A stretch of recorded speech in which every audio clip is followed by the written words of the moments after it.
cute too. Hi everybody, welcome back to my channel. It's your girl Mimi now today in the kitchen, right? I got this book from Robert L. Greene. He's a writer. He is a bishop. He's a pastor, a mentor, all of that good stuff. Very good man to listen, wise beyond his years. You know, I think based on what I've been reading that life was his greatest teacher, right? There was a point in this book, or a part in this book, that grabbed my attention, and it said don't depend on yourself. When you become dependent on yourself and not dependent on God, then you make the mistakes that you yourself cannot correct, because sometimes you put yourself in certain places that you yourself cannot take yourself out of. And in the words of this book, and I would implore everybody to buy it, it's on sale at Amazon. He said, I've arrived at this conclusion, having looked back over my life at the horrible decisions and mistakes I've made out of immaturity and selfish will. There are so many things that God wanted to bless me with, but out of stubbornness, I just couldn't see it. Stubbornness will always be an enemy of change. Stubbornness will always keep us cold, bottled up, and alienated. Have you ever wanted to kick yourself for the opportunities you missed because you were stubborn? For me, the major part of those opportunities require me to be dependent on somebody else. When you're accustomed to doing things alone, then find that you must work with someone whose trust is required in order to finish a task. It's difficult to let go of complete control. You're so used to depending on yourself that at someone else slices error, you forfeit the agreement and isolate yourself out of fear and disappointment. And that very same part grabbed me, because I am this person that he is talking about. I am this person who this entire paragraph is talking about. I am self-sufficient. Well, I think I'm self-sufficient with the help of God, because I don't get dependent on people for anything, because people fail us.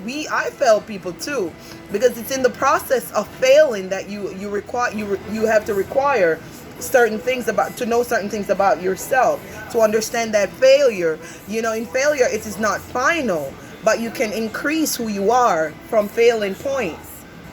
And he also said in this book that when really all that needs is to be more communication and recalibration. A lot of time, trust issues result from expectations that are set higher for the others than you would set for yourself. And the minute someone does not meet your expectation, the connections you have with them are on the chopping block. This happened to me regarding relationship, because if you mess up at the slightest goal, I will cut you off. There is nobody I am afraid to cut off once you don't add value to me, or you bring me to the point where I have to start questioning myself. You now become a burden, and I will drop you off right on the street. I will drop you right there, because I don't want to be all my 32 years on this earth, I don't want to be dragging anything behind me. I have enough burdens that I carry to go on about taking on extra luggages. And this is who I am. He further went to say, in time past, I've been in isolation myself because people have disappointed me. So I proceeded with, I'll just do it myself attitude rather than to deal with people. In reality, you cannot go through life without dealing with anybody else. In dealing with others, there will be a certain amount of problems, dysfunction, and errors that is absolutely inevitable. You can't go through life like a jar with the lid so tight that nobody can open it. In most cases, the way we treat God reflects the same way we treat others, and we really won't open up to Him either. Regretfully, there are many people who are caught up in that I can do it myself, I don't need any help from anybody syndrome. I often acted as though I was on an isolated island out in the middle of nowhere. Well, for the love of God, I'm on an isolated island in the middle of nowhere, right? He said, isolated island in the middle of nowhere where nobody could find it or go there. It was as though it's reserved for only you. You the person, this island, you have no contact with anybody else.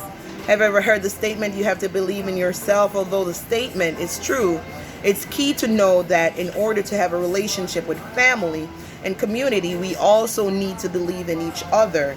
The enemy specializes in making you feel displaced and all alone. I believe that this is a satanic agenda against believers that against God's first original institution, which was the family and then the community.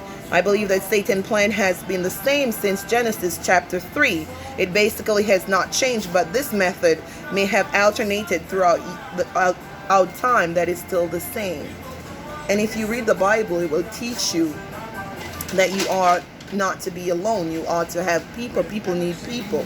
But because people fail you so many times, you are afraid to even, have certain conversation with people. But I implore you today, take a read from Robert's book. It will open and enlighten your understanding of what you ought to do in certain aspect of your life. It is called Joined.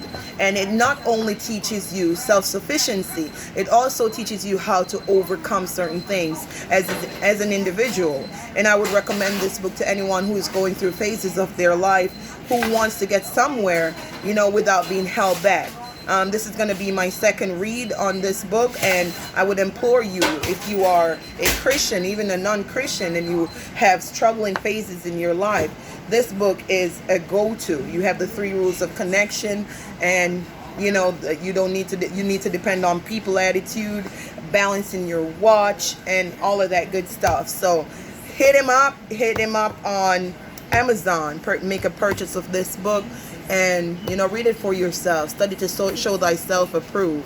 Remember, no weapon that form against you shall prosper, and every tongue that rise against you shall fall and be condemned. This is the word of God. Have a blessed night. I hope you can hear me because there was noise in my background, but hope you can hear me. I just had to do this video at work today. Have a blessed night.